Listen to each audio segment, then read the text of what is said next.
guys, it's Kim from Dodges and Daisies. Welcome back to my brand new YouTube channel. I'm going to be doing video 3 in the 10 for 10 challenge, which is making 10 layouts, and each layout will only be using 10 supplies. This is going to be a really quick video. I already pre-made some of it. So we have a vintage letter that I used as my triangle this time for the background. We have the vintage German measuring tape, which I said I love so much I could use on every layout, but I promise I'll mix things up soon. So you've seen in the 2 previous videos me already talk about how this journal is more of a writing journal. So I've only been using part of the page as the collage, and the rest of the page is going to be left open just for writing and journaling, trying to give myself a lot of space with my 2022 journal because I've just dealt with a lot of difficult times and difficult things. So just going to give myself ample space to use this journal not just as an art journal, but a journal where I can kind of get my feelings out and just kind of heal from a lot of things that I've been going through lately. So we have already set this up similar to last channel and the channel before, where we're using just one piece of vintage paper as kind of the triangle that leads your eye to the center, and the vintage German measuring tape also kind of like an arrow leading you to the center. So that's why I didn't include that in this particular video. I've got that set up already, and so let's mix it up a little bit. Let's have a little more fun with this one. I definitely wanted to show you guys that you don't need to be like a super intense professional journaler to make really beautiful pages. You don't need a ton of supplies to make really beautiful pages, and you don't need a ton of time either. If you kind of keep a more minimalistic approach to your pages, obviously there are journals that I have that I collage a lot in. They're not minimalistic, they're maximalistic to the tilt. But these are just, to me, as pretty, sometimes even prettier, just keeping things simple. As for tools today, I will be using my glue stick, which is my most go-to adhesive. I definitely use other adhesives for other things, but when we're doing layouts that are mostly just paper, I kind of tend to stick to a glue stick. I always use Elmer's Extra Strength just because I find that the other Elmer's kind of peel up a little bit. They're not as strong, so I always personally look for those. You can't always find them in stores. They're a little difficult to find, but Amazon usually has them. I'm also using a stapler. This is just a tiny stapler. I definitely have like an industrial size stapler, but we're just going to be stapling lace to the side. We can use something very kind of tiny and handheld. Also, I'll just mention, when you're working with fabrics, and I'm just going to cut myself a little piece right now because we'll be using this, you don't have to be somebody that's really great at sewing. I am not. I'm not somebody that grew up sewing. I wouldn't even say I necessarily know how to sew. I just kind of make it up as I go along. That if you're like me, you just kind of can hand stitch and you don't have a sewing machine, and you're totally jealous of every other crafter that has a sewing machine and knows what they're doing. Don't let that terrify you or make you shy away from using fabrics, because we're gonna bend this one over so both sides are visible, but you can very easily use a stapler to attach fabric. I kind of like to bunch it a little bit to give it a little texture, but if there's something that you'd like to use, say lace or quilting material or fabrics in your journal, oh no, no staples. Sorry about that, guys, I ran out of staples. Of course, right in the middle as I'm talking about this. What I was saying before is I always get really jealous of people that know how to sew. I definitely have a New Year's goal of learning how to sew and buying a little sewing machine for myself. But if you're like me and you're not the most handy sewer, don't feel like you can't add elements of fabric or lace just because you don't know how to sew. A stapler works just as well if you don't mind kind of that like junk journal-y industrial look, which I don't. And as you can see, this is good for both sides. That looks equally as pretty on this side because I wrapped it and scrunched it. So as long as you don't mind the look of staples, like I said, I never have, don't be intimidated by fabrics. Occasionally I do like to kind of make an X with the staples, almost so they look similar to how a stitch would look. And that can kind of give it a bit more of a cute look. Like, to me, that looks really adorable if staples bother you. And that still looks okay on that side. I think I'm gonna start off with the background page.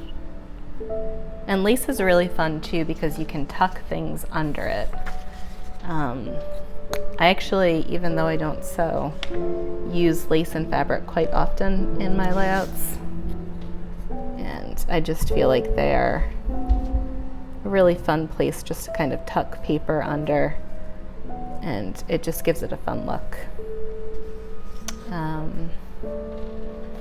Today I only have one figure drawing, so we're going to be using her over here. And on this side, we're going to have our focal point either be the monstera that I didn't use last time, or this owl.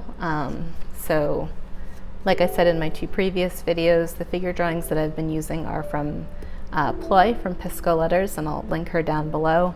This is a vintage cutout from a vintage book, and this printable is from Teddy Ann of Hippie Post.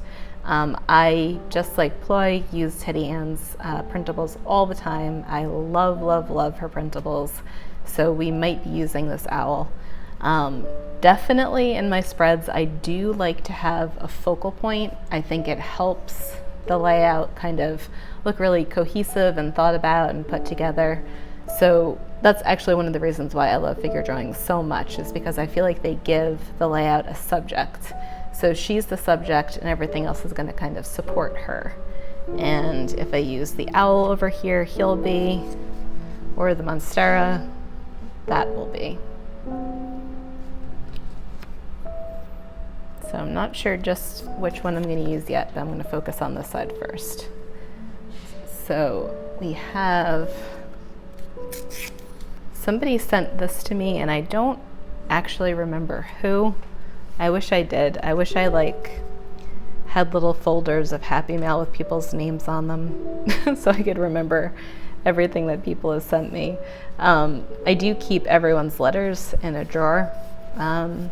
So I do save everything, like all the letters that people send me. But as for like the ephemera pieces and the goodies and the Happy Mail, I just kind of, you know, put those into my like storage spaces where I keep them, and so I can use them. So I don't remember who sent this to me, but something I've been holding on to for a while that I thought was just really interesting and nice. So I'm going to use that as a background piece today.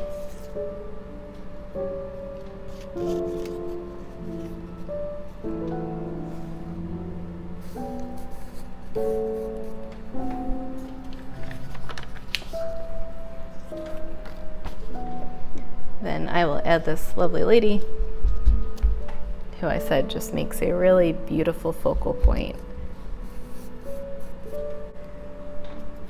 So we're going to, I think, use this kind of paper like we did here, because with this will probably be a spread for one day's journaling or part of a day's journaling. So these two pages are going to be filled with the same kind of writing. So I kind of like to make them look as cohesive as possible, and that's using the same supplies.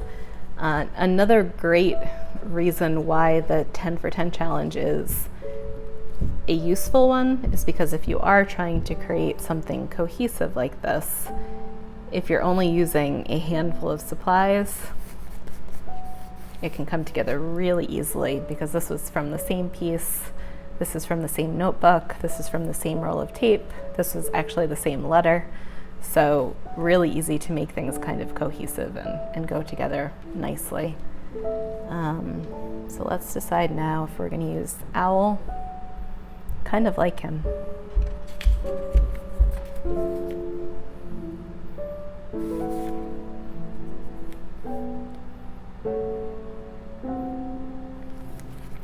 I've been wanting to use this piece of ephemera for a while. If you guys know me at all, you know that my heritage is very important to me.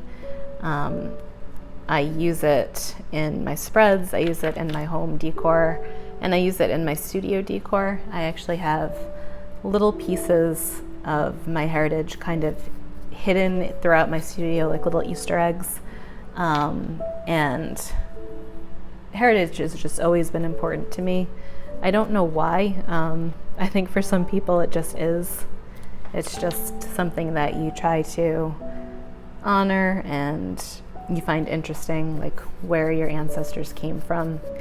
I am half, I'll say Slavic, because I'm half Russian, but my grandfather was fully Russian. My grandmother was Ukrainian with a bit of Polish in her, so I'm kind of just like a Slavic mix on my mom's side, Russian, Ukrainian, Polish. And as you can see in my studio, like shots I've shown before, there's a ton of things like Russian nesting dolls and Ukrainian hand-painted eggs, like this. And I just kind of like to give a nod to my heritage. My grandma was just one of the most important people to me, and she filled my life with Slavic culture, the food, the dancing, the clothing. And I just loved her so much and love her so much, that little things like this just remind me of her and where I came from. They remind me of my family story, so I love heritage. But the other side of me, my dad's side, is 100% German. And so something like this, a little piece of German ephemera, it's tiny, it's small, but again, it's just kind of like honoring my heritage. Even though I'm American, I've come, from groups of people from other places. So yeah, that's a little special thing to me because it stands for my paternal side. And I like just kind of sneaking little things like that other people might not think anything of, but just kind of mean something to me, into my layouts, into my studio decor, into my home decor. Just kind of like little Easter eggs that mean something to me. So we're gonna put a label over here. As I've said in the other videos, I use these labels, especially in a journal that's going to have a lot of writing, just as a place to either write the date or write like the theme of what I'm writing about, or a highlight. I find tiny labels really useful in journaling. I think sometimes we just think of them for snail mail, but the smaller ones, they really do such a great job with titles or dates. And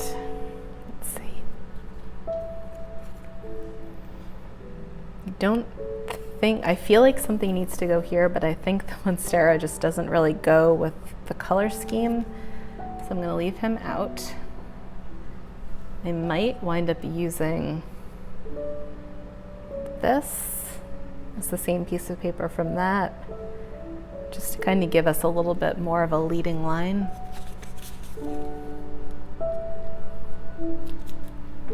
But this is what I meant when I said in the other two videos that I'm just kind of more of a crafter that crafts as I feel things. I don't necessarily plan out my layouts. I just kind of go with the flow of them.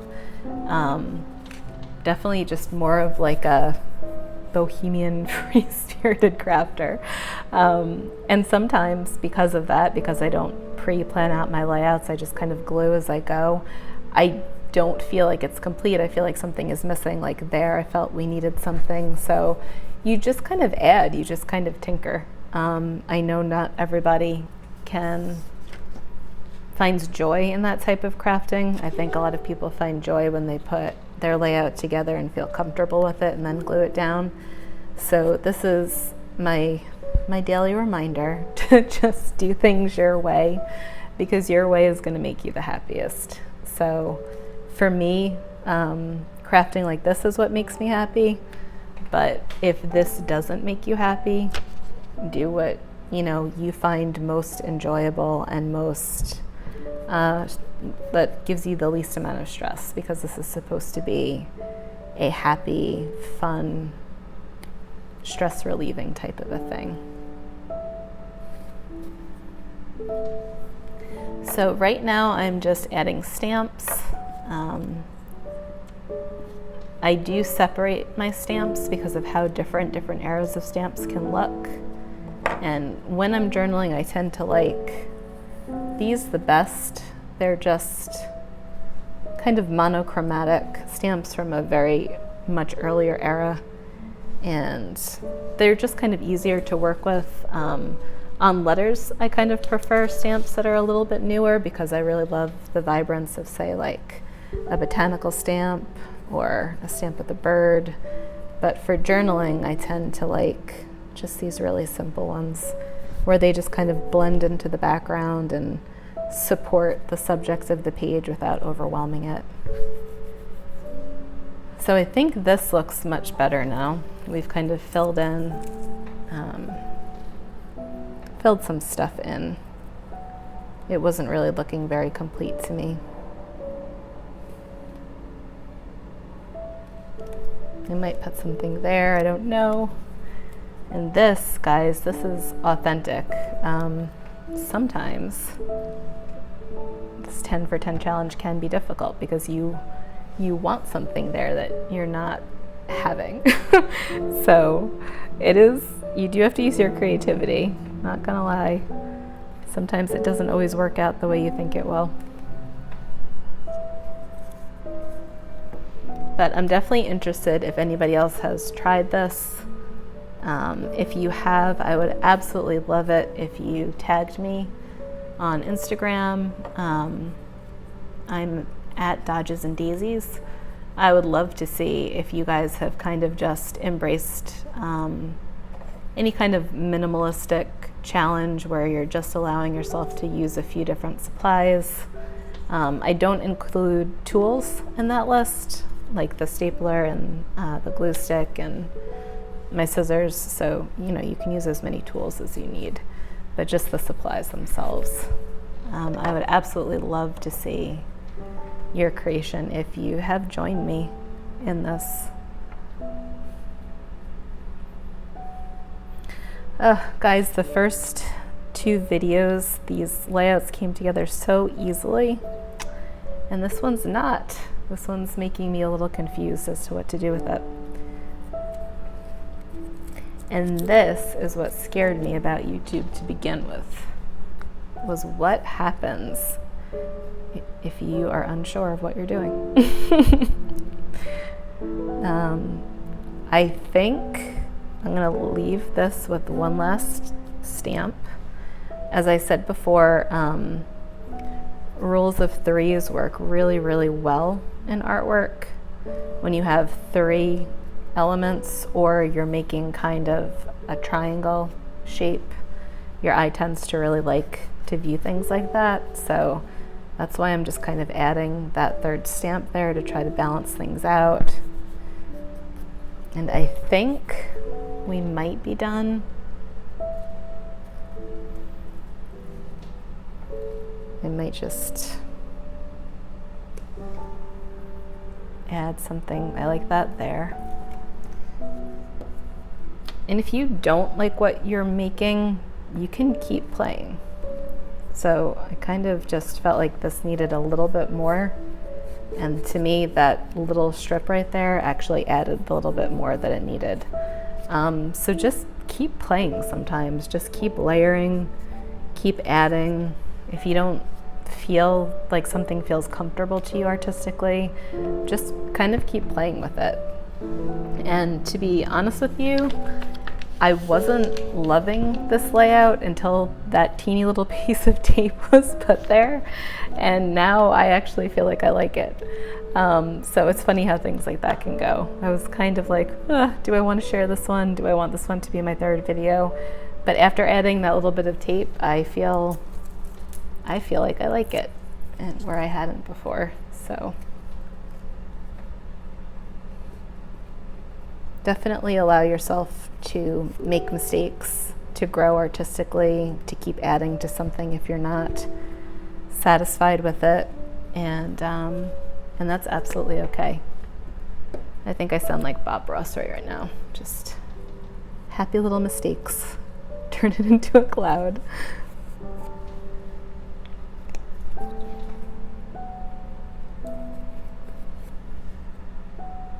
All right, I think we are done. And yeah, I'm pretty satisfied with this layout. I don't think it's my favorite layout that I've done in this book, but not bad. And definitely keeping with the color scheme of January that I've been talking about, just kind of using more muted, earthy colors. There's nothing that's too bright like a red in this. We just have like a lot of browns and whites.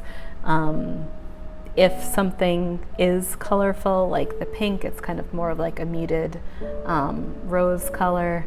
So yeah, it definitely keeps with the theme of the journal.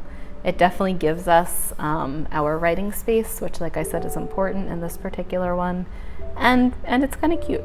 And we used something different today. So I did want to make something that looked a little bit different than the first two. I feel like the first two were pretty similar.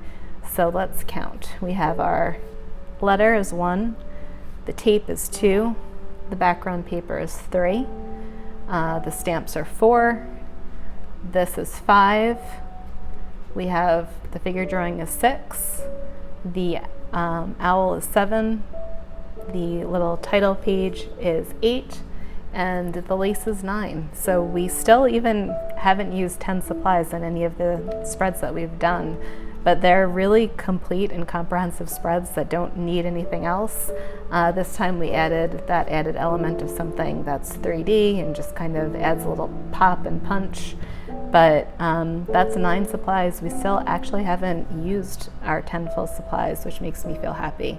It makes me feel like you don't need a lot of money or a lot of supplies or a big stash, like if you're living in, you know, a small apartment, to make really beautiful things. So I hope that this can remind you that you can be in a tiny space, not have a lot of things, even be starting out as a crafter, and still build something that's beautiful and meaningful and a keepsake. And it doesn't have to take you a lot of time, a lot of money, or a lot of experience. That's all for today. I hope that you guys have a wonderful day. I hope that your January is going well. I know that we are still in the midst of a pandemic. I know that there are still emotions that are running high, opinions with people you love that might not want, line up with each other. There's still anxiety over, if someone you or you love or could get sick. I know January, even though it's a new year and a new beginning, has carried some of the problems of the previous year with it. So I am just wishing you guys hope, love, light, even tiny moments of light, tiny moments of hope, and tiny moments of peace in the midst of this month. And I hope that you and your loved ones are well. Thank you so much for watching, and I will see you soon.